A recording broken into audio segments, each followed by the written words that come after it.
कधी मुस्लिम बांधवांना ईदला मशिदीबाहेर माझा झगा ग असं गाणं लावून दारू पिऊन नाचताना बघितलंय का?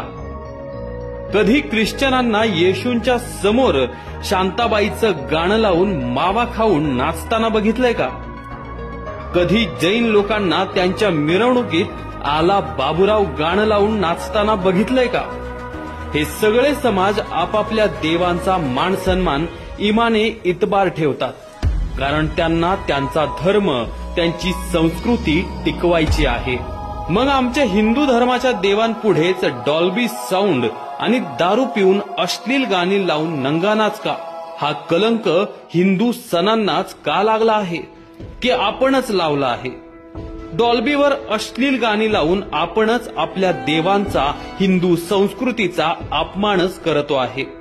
आपले सण हे उत्साहात आणि मोठ्या प्रमाणातच साजरे झाले पाहिजे, पण पारंपरिक वाद्यांचा दणदणाट, ढोल ताशांचा गजर, सनईचे सूर, पारंपरिक पोशाखांचा रुबाब आणि फेट्यांची शान आपल्या प्रत्येक हिंदूच्या सणात दिसलीच पाहिजे, तरच आपली हिंदू संस्कृती टिकेल.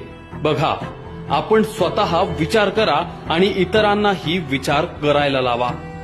पप्पी दे पारूला, आवाज वाढव डीजे तुझ्या आईची, चिमणी उडाली भुर्र, पोरी जरा जपून दांडा धर, झिंग झिंग झिंगाट, शांताबाई शांताबाई अशी गाणी कधी मशिदींच्या भोंग्यावर, ख्रिस्ती, जैन, बौद्ध, सीख, पारशी यांच्या धार्मिक स्थानांवर अथवा उत्सवांमध्ये वाजवलेली ऐकली आहेत का कधी?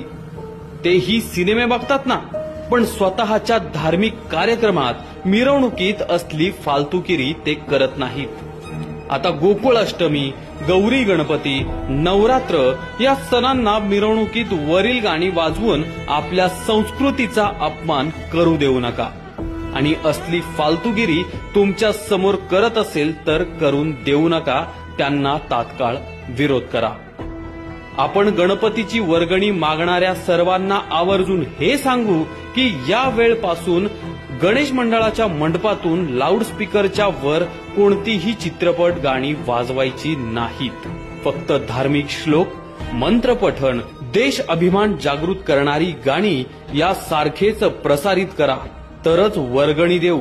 आणि तरी तिथे जर सिनेमातली घाणेरडी गाणी लागली तर त्याचा आपण विरोध करू. आपण गणेश विसर्जन मिरवणुकीत पण सर्वच मंडळाने हा नियम पाळला पाहिजे. मराठी गाणी सुद्धा चालतील, परंतु कशी? तर लता दीदी, आशाताई, उषा मंगेशकर, हृदयनाथ मंगेशकर, सुरेश वाडकर, अरुण दाते, सुधीर फडके, अजित कडकडे, सच्चिदानंद आप्पा यांच्यासारख्या मातब्बर गायकांनी गायलेली भक्तिगीते, भावगीते सार्वजनिक उत्सवात लावली तर काही हरकत नाही, पण धांगडधिंगा नको.